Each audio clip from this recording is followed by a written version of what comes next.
Hello பிரைஸ்லாட் கர்த்தராக இயேசு கிறிஸ்துவின் நாமத்தினால நீங்கள் ஒவ்வொருவரையும் இதை இயேசுவிக்கிறவருடைய யூடியூப் சேனலுக்கு உங்கள் வாழ்க்கையை வைக்கிறேன். நம்ம தொடர்ந்து யாத்திராகமம் சாப்டர் வந்து தியானிச்சுட்டு வரோம். இன்னைக்கு நம்ம தியானிக்க போகிறது பார்த்தீங்கன்னா யாத்திராகமம் 17வது அதிகாரத்திலிருந்து 22வது அதிகாரம் வரைக்கும் நம்ம என்ன பண்ண போகிறோம், இன்னைக்கு தியானிக்க போகிறோம். ஒவ்வொரு சாப்டர்ஸும் நம்ம பார்த்து வரோம். இப்போ இன்னைக்கு முதல்ல நம்ம 17வது அதிகாரத்தில் என்ன கதை இருக்குது அப்படின்னு சொல்ல பார்க்கலாம். 17வது அதிகாரத்தில் பார்த்தீங்கன்னா அவங்க வந்து சீன் வனாந்திரத்துலேருந்து ரெவி தீவு அப்படின்னு சொல்லிட்டு ஒரு இடத்துக்கு வராங்க. அந்த இடத்துலையும் அவங்களுக்கு பார்த்தீங்கன்னா அவங்களுக்கு என்னது கிடையாது, தண்ணி இல்லாத காரணத்தினால அவங்க என்ன நினைக்கிறாங்க, தேவன் நான் பறித்து பார்க்கணும் அப்படின்னு சொல்லிட்டு மோசைக்கிட்ட எப்போவும் வழக்கம் போல் சண்டைக்கு போகிறாங்க. சண்டைக்கு போனதில் மோசை சொல்கிறாரு, ஏன் நீங்கள் தேவன் இப்படி பறித்து பார்க்குறீங்க அப்படி சொல்லி கேட்குறாரு. உடனே ஆண்டவர் வந்து மோசை தேவன் நோக்கி அப்படின்போது கருத்து மோசைக்கிட்ட பேசுகிறாரு. என்ன சொல்கிறாருன்னா, நீ வந்து இது கண்மலையை பார்த்து என்ன பண்ணு, அடி, அதுலேருந்து உனக்கு என்ன பண்ணுவேன், அதுலேருந்து தண்ணி வரும் அப்படின்னு சொல்லிட்டு ஆண்டவர் ஒரு வழிவாசலை திறந்தார். இதே போல் மோஸ்ட்லியும் செஞ்சு அவங்க தண்ணி கிடச்சிருது. இந்த ஒரு கதை ஒரு பாட்டு, அந்த 17வது அதிகாரத்தில் ஒரு பாட்டு வந்து தண்ணி இல்லாமல் அவங்களுக்கு தேவனை பச்சை பார்க்குறது, தேவன் தண்ணி கொடுக்குறது, இந்த கதையும். இன்னொரு பாட்டு இருக்குது என்ன அப்படின்னு பார்த்தீங்கன்னா, மோசே இப்போ வந்து அமலேக்கியர், அதே ரவி தீவில் வந்து அமலேக்கியர் வந்து இஸ்ரவேல் ஜனங்களுக்கு விரோதமாக யுத்தத்துக்கு வருவாங்க. இப்போ யுத்தத்துக்கு வரும்போது என்ன நடக்கும் அப்படின்னு பார்த்தீங்கன்னா, இப்போ மோசே சொல்கிறாரு யோசுவா கிட்ட, நீ வந்து சில மனுஷர்களை தெரிந்து கொண்டு யுத்தத்துக்கு போ அப்படின்னு சொல்கிறாரு. நான் வந்து மலைக்கு மேலே நின்று என்ன பண்ணுறேன், கோலை வந்து உயர்த்தி நிற்கிறேன் அப்படின்னு சொல்லிட்டு சொல்வார். அப்போ வந்து அதே போல் என்ன ஆயிடுச்சு அப்படின்னா, காலையில் யுத்தம் ஆரம்பிச்சிடுச்சு. காலையிலிருந்து அதில் வசனத்தில் போட்டிருக்குது, சூரியன் அஸ்தமிக்கும் வரை என் கோலை என் கையிலே பிடித்து கொண்டு நிற்பேன் அப்படின்னு சொல்லி போடப்பட்டிருக்கு. அது போல் காலையில் தொடங்கி சூரியன் அஸ்தமிக்கிற வரைக்கும் மோசே என்ன பண்ணுறாரு அப்படின்னா, கோலை உயர்த்திட்டு நிற்கிறாரு. அது மாத்திரம் இல்லாமல் ஒருவேளை அவர் கை வலிக்குது அப்படின்னு சொல்லிட்டு இறக்குறாருன்னா, இஸ்ரவேலர் வந்து அமலேக்க தோத்து போகிற மாதிரி நிலைமை வந்துடும். இவங்க வந்து வீழ்ச்சி அடைகிற மாதிரி நிலைமை ஏற்படும். அதே அவர் கையை உயர்த்திட்டே இருக்கு, திருப்பியும் கை வலிக்கும்ல அவ்வளோ நேரம் காலையிலேருந்து சாயந்தரம் வரைக்கும். அப்போ திருப்பி லைட்டாக இறக்கிட்டாருன்னா இந்த மாதிரி தோக்குற மாதிரி நிலம் வந்துடும். மறுபடியும் உயர்த்தும் போது இவங்க மேற்கொள்வாங்க இஸ்ரவேலர். இந்த மாதிரி நடந்துச்சு. இதுக்கப்புறம் அவங்க அமலேக்கை அதை வச்சு பெற்றுவாங்க. அதுக்கப்புறம் ஆண்டவருக்கு வந்து அந்த இடத்துல வந்து எகோவா நிஷி அப்படின்னு சொல்லிட்டு அவர் என்ன பண்ணுவார் அப்படின்னா பேரிடுவார். அது ஒரு பலிப்படத்தை கட்டி அதில் எகோவா நிஷி அப்படின்னு சொல்லிட்டு பேரிடுவார். இந்த கதை தான் இந்த 17வது அதிகாரத்தில் இருக்குது. இப்போ வந்து நம்ம எதை தியானிக்க போகிறோம்னு பார்த்தீங்கன்னா, முதலாவது ஒரு கதை சொன்னாங்கல்ல, தண்ணி இல்லை அப்படின்னு சொல்லிட்டு. இப்போ நம்ம ஏற்கனவே நம்ம போன வாரத்தில் பார்த்தோம், இஸ்ரவேல் ஜனங்கள் எப்படி இருந்தாங்க, கர்த்தரை நன்மைக்காக மாத்திரம்தான் தேடினாங்க அப்படின்னு சொல்லி நம்ம சொன்னோம். நாமளும் அப்படி இருக்கக்கூடாது, நன்மைக்காக தேடாதீங்க. இப்போ எப்படி இஸ்ரவேல் ஜனங்கள் இருக்கிறாங்கன்னா, தேவன்கிட்ட டிமாண்ட் பண்ணுறாங்க. நம்ம தேவன்கிட்ட நீங்கள் செஞ்சுதான் ஆகணும், செய்யலைன்னா அப்படி நம்ம ஆண்டவர்கிட்ட பேச முடியுமா? அவர் தெய்வம். இப்போ எக்ஸாம்பிளுக்கு நம்ம ஆஃபீஸில் இருக்கக்கூடிய எம்டி கிட்ட போய் நீங்கள் எது எனக்கு செஞ்சாகணும் அப்படின்னு சொல்லி நம்ம டிமாண்ட் பண்ண முடியுமா? எங்களுக்கு சம்பளத்தை கூட்டித்தாங்கன்னு சொல்லி ஸ்டாஃப்ஸ் லேபர்ஸ் கேட்குறாங்க. இப்போ கேட்கும் போது மேனேஜ்மெண்ட் கிட்ட போய் கேட்கும்போது அவங்க டிமாண்ட் பண்ண முடியாது, தே கேன் ரெக்வெஸ்ட். அப்படி தானே, அவங்க ரெக்வெஸ்ட் கொடுக்கலாமே தவிர்த்து டிமாண்ட் பண்ண முடியாது. ஏன்னா அவங்க அதிகாரி, அவங்கக்கிட்ட அப்படி தான் இருக்குல்ல, அவங்க வேலையை விட்டு தூக்கிடுவாங்க. அப்படிதான் அதே போல தான் ஆண்டவர்கிட்ட இவங்க என்ன பண்ணுறாங்க, இவங்க பரிச்சை பார்க்குறாங்க, தேவனை டெஸ்ட் பண்ணுறாங்க. இவர் அதெல்லாம் கொடுக்க முடியாதா அப்படின்னு சொல்லி இந்த இஸ்ரவேல் ஜனங்களை பொறுத்தளவில் இந்த மென்டாலிட்டி அப்படிதான் இருக்குது. தேவனை டெஸ்ட் பண்ணுறது, தேவனை பரிச்சை பார்க்கறது, இவ்வளோ அற்புதங்களும் அவங்க பார்த்துட்டாங்க. முதல்ல பார்வனை மேற்கொண்டாங்க, ரெண்டாவது செங்கடல் முதல்ல பார்வனை மேற்கொள்ளும் போது செங்கடல் 2ஆக படந்து அந்த ஜனங்களோட எடுத்து வராங்க. அதுக்கப்புறம் என்ன நடக்குது, முதல்ல தண்ணி இல்லைன்னாங்க, தண்ணி கொடுத்தாரு. ரொம்ப கஷ்டமாக இருந்துச்சுன்னு சொன்னாங்க, அது வந்து மதுரமாக மாற்றினாரு.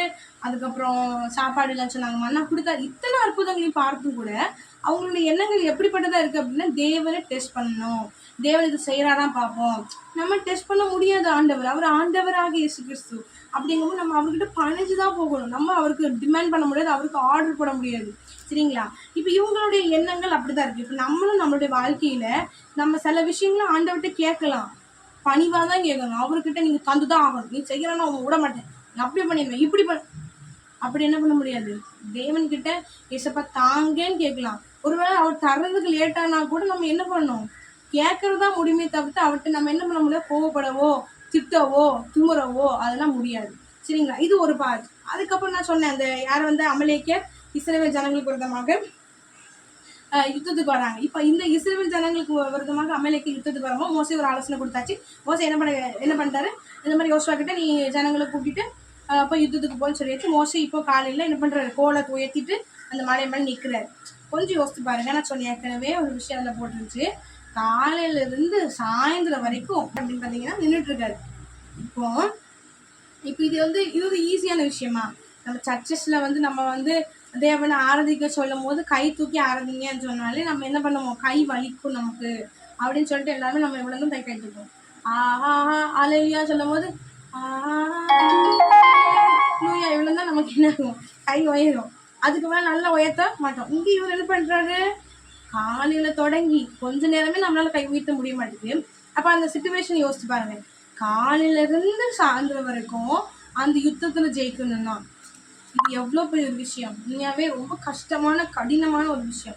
ஆனால் மோசே கத்தரை பார்த்து ஏன் எனக்கு இந்த ஒரு இதை தாரீங்க அப்படின்ற ஒரு கேட்கவே இல்லை. ஏன் ஏசப்பா எனக்கு கொடுமைப்படுத்துறீங்கன்னு கேட்கவே இல்லை. இது நம்ம இதை கொஞ்சம் யோசித்து பார்த்தா ரொம்ப கடினமான ஒரு காரியம்தான் மோசே கடந்து போகிற ஒவ்வொரு பாதையும். ஏன்னா ஏன் அப்படி சொல்கிறேன் அப்படின்னா, முதல்ல பாருங்க, இஸ்ரவேல் ஜனங்களை செங்கடல் 2ஆ வளர்க்கும் போது ஆண்டவர் சொல்வார், நீ கோலம் நீட்டும் பாரு, கோலம் நீட்டிக்கிட்டே இருக்கணும். ஆனால் எப்போ தெரியுமா கடல் 2ஆ வளர்ந்துச்சு? ஆண்டவர் நைட் நேரத்தில் கீழ்காய்ச்சல் உண்டு பண்ணி அதுக்கப்புறம் தான் 2ஆ பழக்கம். புரியுதா உங்களுக்கு? அப்போ அது வரைக்கும் அவர் கையில் ஈடுதானே இருந்திருப்பாரு. அப்போ அவர் கை எவ்வளோ வலிச்சிருக்கும்.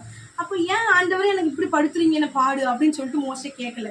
அப்போ அவருக்குள்ள எப்படிப்பட்ட ஒரு இதயம் இருக்குது, ஆண்டவருக்காக சாக்ரிஃபிஷியலாக ஆண்டவருக்காக தியாகமாக வாழக்கூடிய ஒரு இதயம் யார்கிட்ட இருந்திருக்கு, மோசே கிட்ட இருக்கு. நம்மளால சர்ச்சில் கூட எஞ்சிலேருந்து கொஞ்ச நேரம் ஆடுறீங்க அப்படின்னு சொன்னால் நம்மளால அதுவும் முடிய மாட்டேங்குது. என்ன பண்ண முடிய மாட்டேங்குது, கை உயர்த்துங்க அப்படின்னு சொன்னால் நம்மளால அதுவும் முடிய மாட்டேங்குது. இப்போ நம்ம என்ன தியாகம் ஆண்டவருக்காக பண்ணுறோம்? இல்லை. மோசே இதுதான் உண்மையான ஒரு ஊழியம். எக்ஸாம்பிளுக்கு பார்த்தீங்கன்னா, அநேக ஊழியக்காரங்கக்கிட்ட ஆண்டவர் சொல்வார் எப்படின்னா, நீ இந்த சாது சுந்தர் சிங்னு சொல்லிட்டு ஒரு ஊழியக்காரர் முன்னாடி இருந்தவங்க இறந்துட்டாங்க.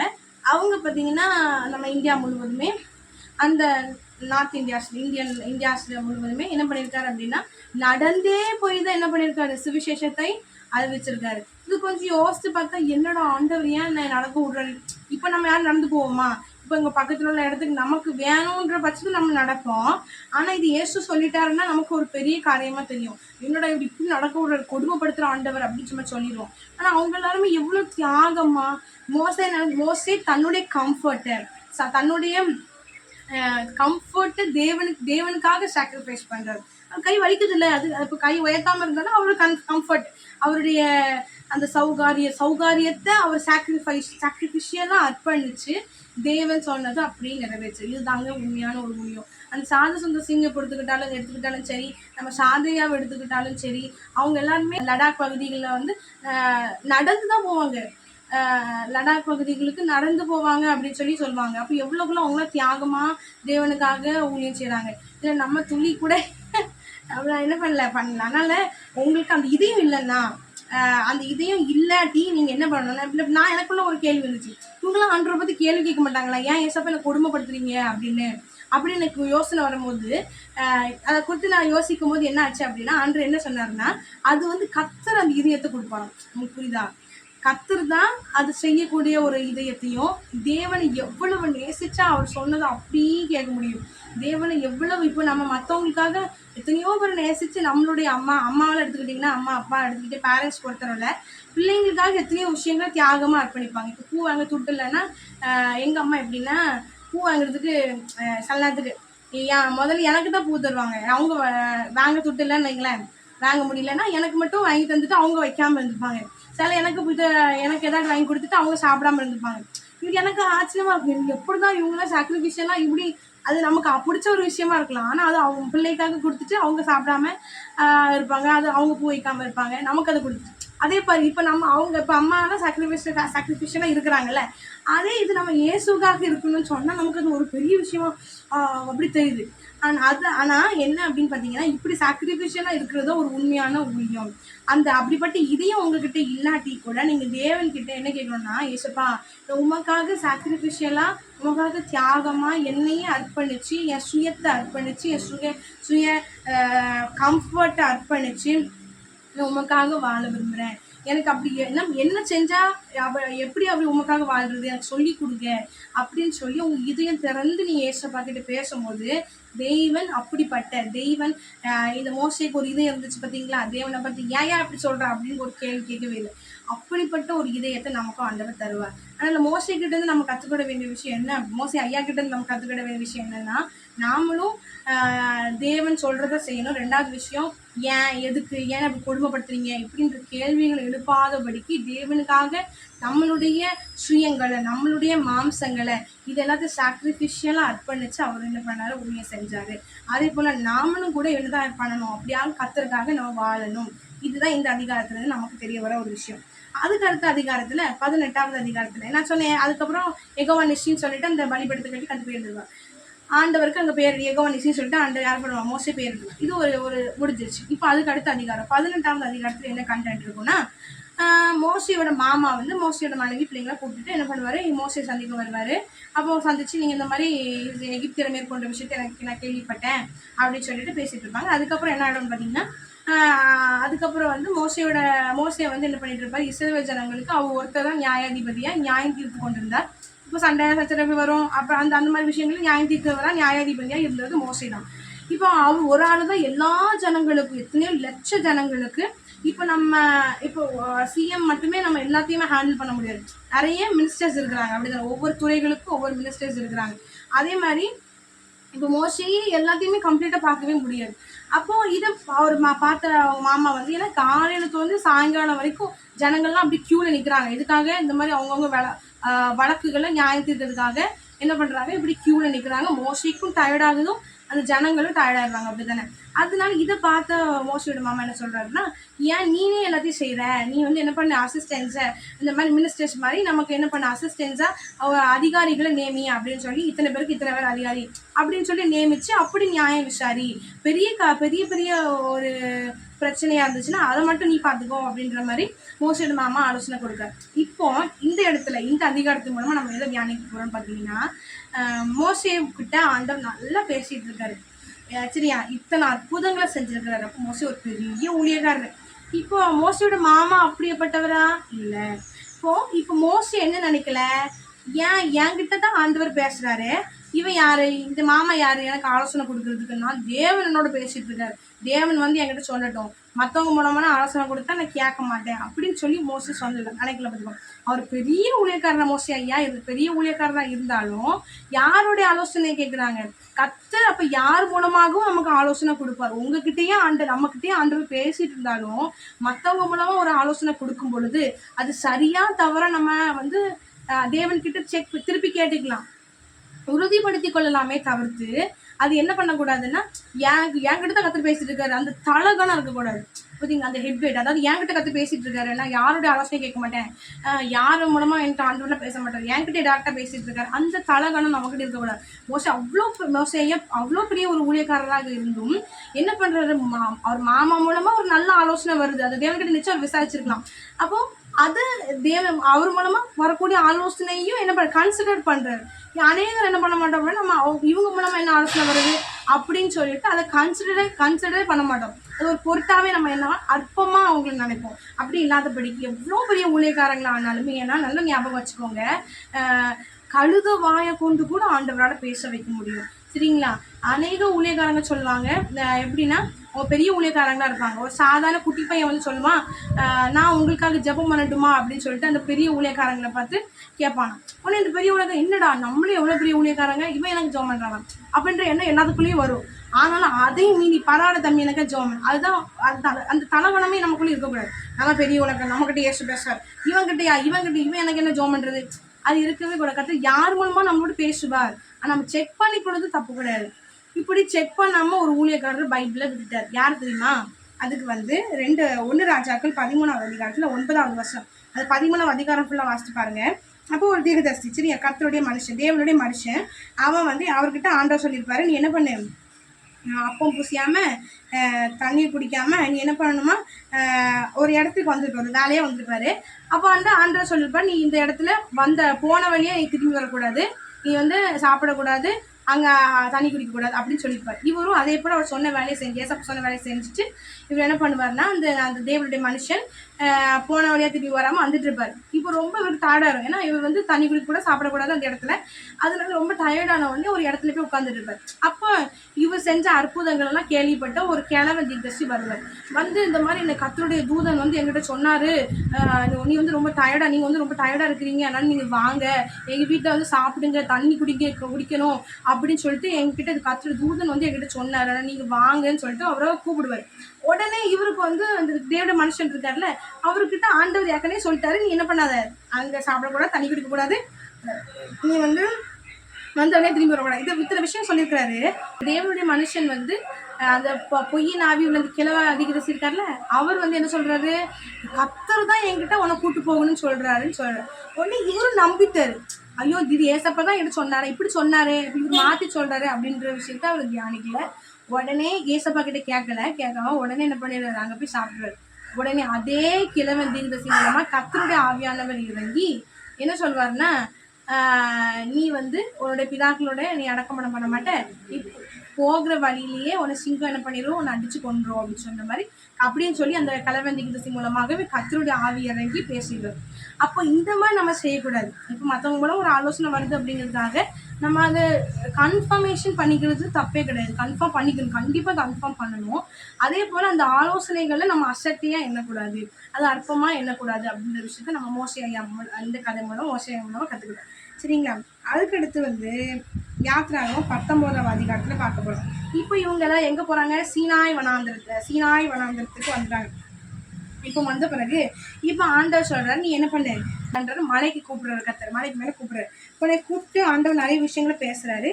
நீ இப்போ ஜனங்கக்கிட்ட இதை பற்றி நான் பேசின விஷயங்களை அவர்கிட்ட போய் சொல்லுன்னு சொல்லி திருப்பி பேசினப்ப திருப்பி அனுப்புகிறாரு. கீழே அனுப்பும்போது என்ன சொல்கிறாரு அப்படின்னா, நான் வந்து அந்த மலை உங்ககிட்ட பேசுனது நான் தான் அப்படிங்கிறத காண்பிக்கும் விதத்தில் நான் மலையில் இறங்குவேன், அந்த சீனாய் மலையில் இறங்குவேன் அப்படின்னு சொல்லிட்டு மோசைக்கிட்ட கட்டி பேசியாச்சு. இப்போ அதே போல் ஜனங்களை பரிசுத்தப்படுத்து 3 நாளைக்கு அப்படின்னு சொன்னோன்னே அதே போல் இங்கே ஜனங்கள் என்ன பண்ணுறாரு, மோசையை வந்து பரிசுத்தப்படுத்துறாரு. இப்போ மோசைக்கிட்ட ஆண்டவர் 3 நாளைக்கு பரிசுத்தப்படுத்துங்க ஜனங்களை அப்படின்னு சொல்லிட்டு சொல்கிறாரு. அதே மாதிரி இங்கே மோசையும் ஜனங்களை பரிசுத்தப்படுத்துறாங்க.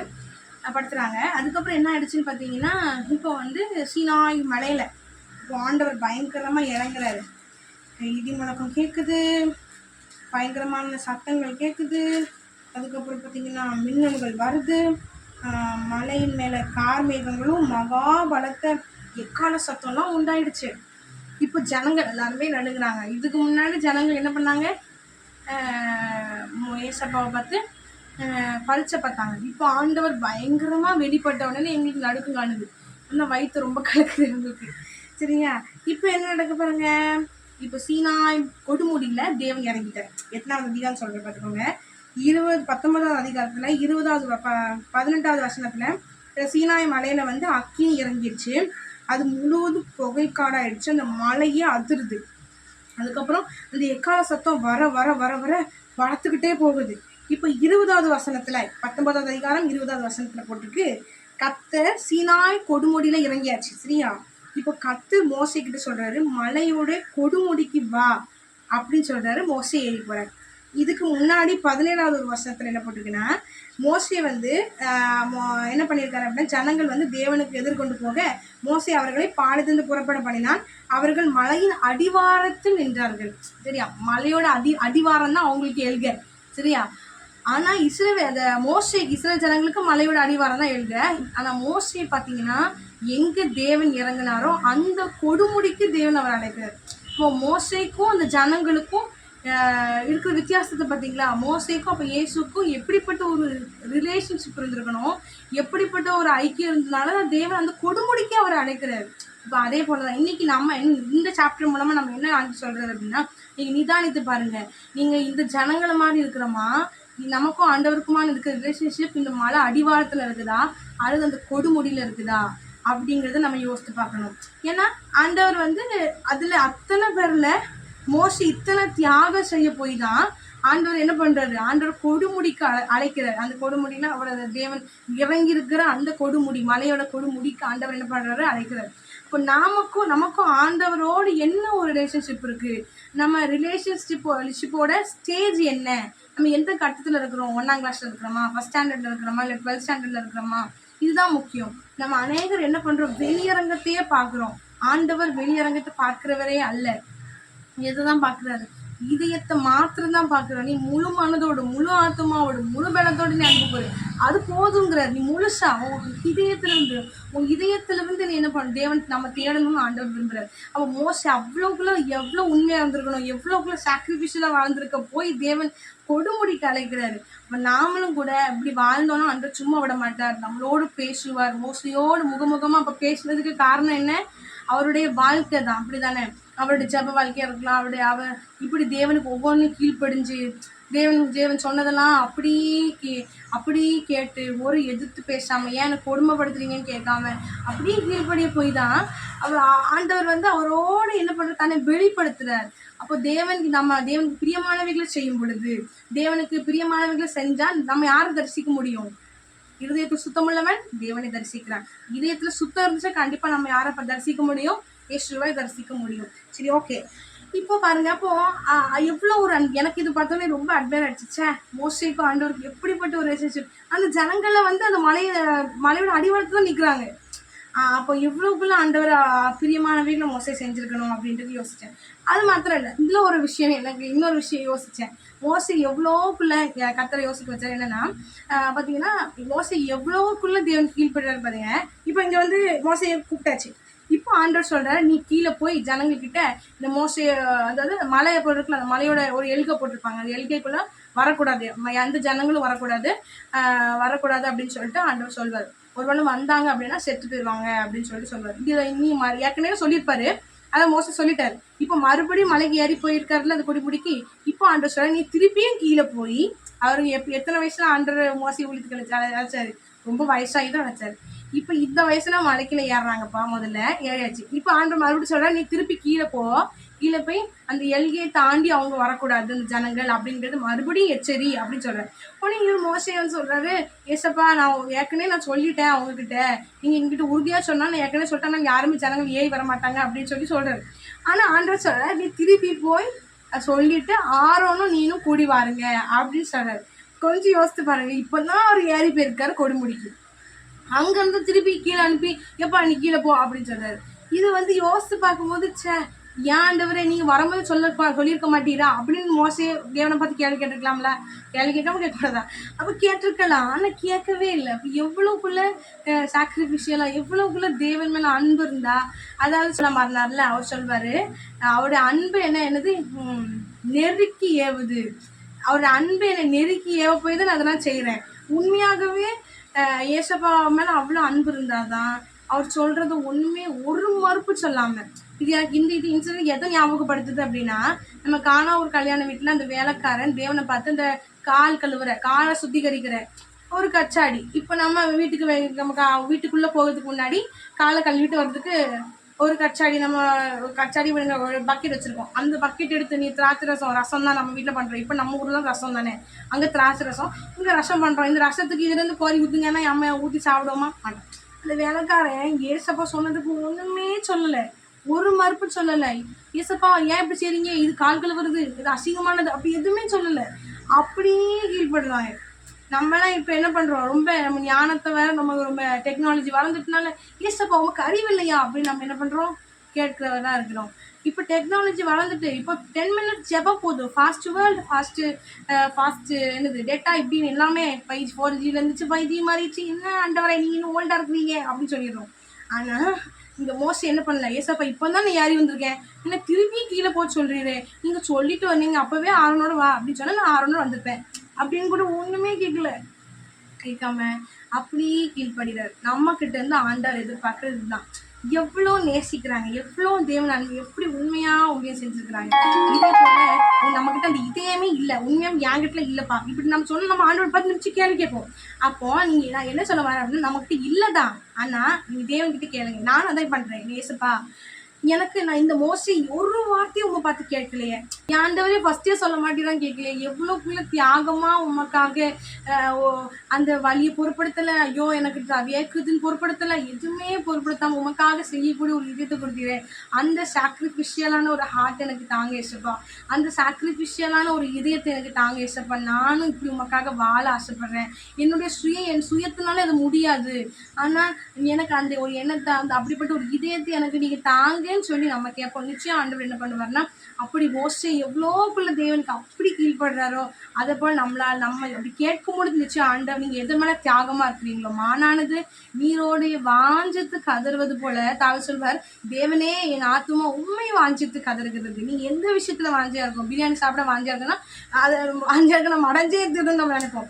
அதுக்கப்புறம் வேற என்னெல்லாம் சொல்லலாம், இந்த மாதிரி நிறைய ஆசைகள் நமக்குள்ள இருக்கலாம். அதே போல் இது குறித்தான ஒரு வாஞ்சு, எப்படி வாழ்ந்துருக்குறாங்க, நம்மளும் இப்படி வாழணும், இப்படி ஊழியம் செய்யணும், தேவன்கிட்ட உண்மையாக வாழணும், உண்மையாக ஊழியம் செய்யணும், எது உண்மையான ஊழியம் அப்படிங்கிறத பகுத்து அறிஞ்சுக்கிடணும். எப்படி அவரை பிரியப்படுத்துது ஊழியம் செய்யறது, நம்ம வந்து அதை வெளிப்படுத்தி அதை தம்பட்டடிச்சு காட்டுறது, மற்றவங்ககிட்ட நடிக்கிறது, இது முக்கியம் இல்லை. ஆண்டவர் இதை தான் பார்க்குறாரு. இப்போ எப்படி அவரை பிரியப்படுத்தலாம், கதாநாயகனாக இயேசு கிறிஸ்துவை எப்படி பிரியப்படுத்தலாம், இப்படி எங்களுக்கு இதை கொடுத்தாலும் ஒரு தாட், இதை கொடுத்தாலும் ஒரு வாஞ்சியை நமக்குள்ள நம்ம அதிகப்படுத்திக்கணும். அது நீங்கள் இந்த மாதிரி நம்ம தியானித்தா மாத்திரம் தான் அதிகப்படும். அதனால எல்லாருமே நீங்கள் பைபிளில் தியானிங்க. நம்ம வாசிப்போம், நான் தியானிக்க மாட்டோம்னு நினச்சி தியானிங்க. சரி, ஓகே. இது மூலமாக இது தெரியுது. அது மாத்திரம் இல்லை, பார்த்துக்கோங்க. 20வது அதிகாரத்துக்கு வந்தாச்சு. இப்போ 20வது அதிகாரத்தில் எது நடக்குது? இப்போ ஆண்டவர் வந்து அநேக காரியங்களை மோசே கிட்ட பிரமாணங்களை கொடுக்குறாரு. பிரமாணங்களை கொடுத்துட்டு இருக்காரு. இப்போ வந்து ஜனங்கள் இப்போ தான் ஜனங்களுக்கு நடுக்க வருது. ஐயோ மோசே, நீ எங்ககிட்ட பேசுப்பா, ஆண்டவர் எங்ககிட்ட பேச வேண்டாம்ப்பா, நாங்கள் செத்து போயிடுவோம் அப்படின்னு சொல்கிறாங்க. இது வரைக்கும் எப்படி இருந்துச்சு? ஏசப்பாவை பரீட்சை பார்த்தாங்க, ஏசப்பாவை டெஸ்ட் பண்ணாங்க, நன்மைக்காக மாத்திரம்தான் தேடினாங்க. ஆனால் இப்போ ஆண்டவர் தன்னை வெளிப்படுத்தின உடனே இப்போ எல்லாருக்கும் பயத்து கலக்குது, பயப்படுறாங்க, அப்படி நடுங்குறாங்க. ஐயோ அவரை எங்ககிட்ட பேச சொல்லாத, நாங்கள் ஏசப்பா எங்ககிட்ட டேரக்டாக பேச வேண்டாம், நீ எங்ககிட்ட பேசுன்னு சொல்லி சொல்கிறாங்க. அப்போ இதில் அவங்களுக்கு அப்போ என்ன இல்லை, ஆண்டவருக்கு பயப்படக்கூடிய பயமே இல்லை, தேவனை வெளிப்படுத்தணும். மோசே கூட ஒரு வார்த்தை சொல்வார், நீங்கள் வந்து உங்களை சோதிப்பதற்காகவும் நீங்கள் பாவம் செய்யக்கூடாது அப்படிங்கிறதுக்காகவும் தேவனுக்கு கொடுத்த ஒரு பயம் இருப்பதுக்காக தான் ஆண்டவர் அப்படி எழுந்தருளி இருக்கிறாரு அப்படின்னு சொல்லி சொன்னாங்க. நம்மளுடைய வாழ்க்கையிலும் எல்லாமே அவசியம். இயேசுவை நேசிக்கணும், அதே போல் அவருக்கு மதிப்பும் மரியாதை கொடுத்தே ஆகணும். இன்னைக்கு இந்த உள்ள காலத்தில் ஏசப்பாவை அப்பா அப்பான்னு சொல்லிட்டு நம்ம என்ன பண்ணுறோம்? ஓவர் அட்வான்டேஜ் எடுக்கிறோம். அட்வான்டேஜ் எடுத்து அவரை டிமாண்ட் பண்ணுறது, நீங்கள் செஞ்சு தான் ஆகணும்னு கேட்குறது, இந்த மாதிரியான நிறைய அவரை ஆர்டர் பண்ணுறது, இதெல்லாம் நம்ம பண்ண முடியாது. அவர் ஆண்டவர், அவரை பற்றி நமக்கு ஆர்டர் போடவோ அவரை அதிகாரம் பண்ணுறதுக்கோ நமக்கு அவர் முன்னாடி நிற்கிறதுக்கு கூட தகுதி கிடையாது. நம்ம செத்துருவோம். அப்படிப்பட்ட மதிப்புக்குரிய மரியாதைக்குரிய ஆண்டவரை, கனத்துக்குரிய ஆண்டவரை பயத்தோடு பக்தியோடு தான் நம்ம அவரை என்ன பண்ணணும்? தேடணும். அப்படி தேடலைன்னா என்ன ஆயிரும்? ஆண்டவர் தம்மை வெளிப்படுத்துவார். அப்போ நீங்கள் நிச்சயம் நம்ம என்ன பண்ணுவோம்? ஐயோ ஆண்டவர் நீ இவ்வளோ பெரிய ஆண்டவரா அப்படின்னு சொல்லி நமக்குள்ள இந்த இஸ்ரவேல் ஜனங்களை மாதிரி நம்ம பயப்படாமல் இருந்தோம்னு அவர் நம்மளை வெளிப்படுத்துவார். அவரை வெளிப்படுத்தும்போது நமக்கு என்ன ஆயிரும்? எப்போ இவ்வளோ பெரிய ஆண்டவரை நம்ம ஆரம்பிச்சிருக்கு, இவ்வளோ பயப்படாமல் ஆரம்பிச்சுமே அப்படின்ற பயம்ன்றது, ஐயோ அடிப்பாரு மிதிப்பாரு, அதை சொல்ல வரல. மதிப்பிற்குரிய பயம் அவசியம். அதனால அதே போல் இந்த ஜனங்கள்கிட்ட அது இல்லாத போது ஆண்டவர் தன்னை வெளிப்படுத்தி இது காண்பிக்கிறார். அது மாத்திரம் இல்லாமல் அநேக கட்டளைகள், தீர்மானங்கள், நியாயப்பிரமாணங்களை ஆண்டவர் கொடுக்குறாரு. இது ஏன் அப்படின்னு பார்த்தீங்கன்னா, அந்த ஜனங்கள் வந்து ஒரு ஆர்கனைஸ்டா இல்லை. இதுலேயே தெரியுது ஆண்டவர் எவ்வளோ ஒரு ஜென்டில் மேன் அப்படிங்கிறது. ஏன்னா தேவன் ஒழுங்கை பின்பற்றுகிற தேவன். ஆண்டவர் எது நல்லது எது கெட்டது அப்படிங்கிறத ஆண்டவர் அந்த இஸ்ரவேல் ஜனங்களுக்கு சொல்லி கொடுக்குறாங்க. அவங்க அந்த மாடு மாதிரி எல்லாத்தையும் மேய்கிறது அந்த மாதிரி தான் வந்திருப்பாங்க போல. ஆனால் இப்போ ஆண்டவர் எல்லாத்தையும் ஒழுங்குபடுத்துகிறார், எல்லாத்தையும் சீர்படுத்துகிறார். ஆண்டவர் கூட்டு வந்த ஜனங்கள் அதே போல் ஆண்டவர் நம்ம கிட்ட இருந்து ஒழுங்கு எதிர்பார்ப்பார். இது இப்போ என்னென்னா, அநேக கிறிஸ்தவங்க இருப்பாங்க, நல்லா ஜெபம் பண்ணுவாங்க, எல்லாம் பண்ணுவாங்க, நான் வீட்டு வேலைகளும் செய்ய மாட்டாங்க. இது வந்து ஆனால் அதுக்கப்புறம் வீட்டில் உள்ளவங்களாம் என்ன பண்ணுவாங்க? திட்டுவாங்க, நீ இப்படி ஜெபம் பண்ணுற ஆனால் ஒரு வேலையும் செய்ய மாட்டேங்கி அப்படின்னு சொல்லிட்டு என்ன பண்ணுவாங்க? வீட்டில் உள்ளவங்க திட்ட ஆரம்பிப்பாங்க. அப்போ இதில் நம்ம என்ன கற்றுக்கிறோம்? ஆண்டவர் ஒரு ஒழுங்கை பின்பற்றுகிற தேவன் தான். அப்படின்னா நம்ம வீட்டு வேலையும் ஒழுங்காக பார்க்கணும், தேவனையும் ஒழுங்காக தேடணும். ரெண்டுமே அவசியம். ரெண்டுமே பேலன்ஸ்டாக ஹேண்டில் பண்ணணும். இப்போ பார்த்தீங்கன்னா வேலைக்கு போகிற நிறைய விமென்ஸ் வந்து என்ன பண்ணுவாங்கன்னா, வீட்டையும் ஹேண்டில் பண்ணுவாங்க, அதே போல் வேலைக்கு போவாங்க. அது ரெண்டுமே ஹேண்டில் பண்ணுவாங்க. அதே போல் தான் இது நம்ம ஒருவேளை நம்ம ஜெபங்கிறது ஒரு வேலையாக இருந்தாலுமே நம்ம என்ன பண்ணணும்? வீட்டு வேலைகள் நம்ம பார்க்கணும். ஆண்டவர் ஏன்னா ஆர்கனைஸ்டான தேவன். இப்போ நம்ம இப்போ வீட்டிலேருந்து ஜெபம் பண்ணுவோம், பெட்டில் துணி கிடக்கும், தலைவாணி கிடக்கும், தண்ணி இருக்கும், பண்டை இருக்கும், எல்லாமே பெட்டில் தான் இருக்கும். அதே பெட்டில் உட்காந்து ஏசப்பாவை போடுவோம். அதெல்லாம் என்னது? தேவன் வரக்கூடிய ஒரு இடம். அப்ப பரிசுத்த பூமி. அப்ப அவரை பரிசுத்தமா, ஒழுங்கா, பயத்தோடு, பக்தியோட தான் நம்ம ஆராதிக்கணும். இப்படி சலபோலான்னு எல்லாத்தையும் சிதறி போட்டு, அப்படி அதை கொஞ்சம் அந்த இடத்த நீட் ஆக்கிட்டு, அதுக்கப்புறம் பெட் மேலே உட்காந்து ஜோம் பண்ணுறீங்கன்னு வைங்க. அந்த பெட்டை கொஞ்சம் மாட்டோம் தலைவாணி ஒரு பக்கமாக அடுத்து வச்சுட்டு, அப்படியாக நீட்டாக உட்காந்து நம்ம ஜோம் பண்ணணும். ஏன்னா கர்த்தரை நம்ம ஆராதிக்க, கர்த்தரை தேடுறோம், மதிப்புக்குரிய தேவன். அதனால ஆண்டவர் ஒழுங்கை பின்பற்றுகிறார். வெறுமனே இந்த மாதிரியான அதுக்காக ஃபுல் அண்ட் ஃபுல் வெளியரங்கத்தை மட்டும் பார்த்துட்டு இருக்க விடாது. நீட்டாக இருக்கணும் நான் இல்லை சொல்லலை. அவர் ஆராதிக்கிற இடம் நீட்டாக இருக்கணும். அதே போல் இதயம் தேடணும். ஓவர் ஹீட் படுத்திக்கிட்டு இதயத்தில் ஓட்ட விட்டுறக்கூடாது. ரெண்டுமே பேலன்ஸாக ஹேண்டில் பண்ணுவோம். இதயமும் அப்படி இருக்கணும். அதே போல் நீங்கள் தேவனை தேடுற அந்த இடத்த நீட்டாக வச்சு தேடுறது நல்லது. இப்போ ஏன்னா அவர் ஆர்கனைஸ்டான தேவன் அப்படின்றதுனால இங்கே என்ன ஆண்டு சொல்லிக் கொடுக்குற ஜனங்களுக்கு எது நல்லது எது கெட்டது அப்படிங்கிறத தேவன் வந்து அவங்க ஒழுங்கற்று போய் இருக்கிறதுனால தேவன் அவர்களை ஒழுங்குபடுத்துறாரு. இதோட 22வது அதிகாரத்தோட நம்ம இன்னைக்கு முடிச்சுப்போம். இன்னைக்கு அநேக காரியங்கள் நம்ம பார்த்தோம். மோசே போல் எவ்வளோ சாக்ரிஃபிஷியலாக நம்ம தேவனுக்காக வாழணும் அப்படின்றத பார்த்தோம். தேவன் மற்றவங்க மூலமாக ஆலோசனை கொடுக்கும்போது நம்ம அதை ஏற்றுக்கொள்ளணும், அதை உறுதிப்படுத்திக்கலாம், அதை ஏற்றுக்கொள்ளணும் அப்படின்றத பார்த்தோம். அதே போல் மோசேக்கும் இயேசுக்குமான இருக்கக்கூடிய ரிலேஷன்ஷிப்பையும் ஜனங்களுக்கும் இயேசுவுக்கு இருந்த ரிலேஷன்ஷிப்பையும் பார்த்தோம். நம்மளும் மோசேக்கும் ஏசப்பாவுக்கும் இருந்த ரிலேஷன்ஷிப்பை போல் தேவனை கிட்டி சேரணும், நெருங்கணும் அப்படிங்கிறத கற்றுக்கிட்டோம். அது மாத்திரம் இல்லாமல் தேவனை பரிச்சை பார்க்கக்கூடாது அப்படிங்கிறது, தேவனுக்கு பயப்படுகிற பயம் இருக்கணும், தேவன் செய்வார நம்பணும், நன்மைக்காக மாத்திரம் தேவனை தேடக்கூடாதுன்னு சொல்லி அநேக காரியங்களை பார்த்தோம். ஆண்டவர் ஆர்கனைஸ்டாக ஒழுங்கை பின்பற்றுகிறவர், டிசிப்ளினை அவருக்கு பிடிக்கும், அந்த மாதிரி நிறைய விஷயங்களை பார்த்தோம். அதனால நாமளும் அதே போல் ஆர்கனைஸ்டாக தேவனுக்கு பிரியமாக நம்ம வாழ்வோம். கத்திரிச்சவங்களை ஆசிரியப்பாராக. அடுத்த வாரம் சந்திக்கலாம். பாய்.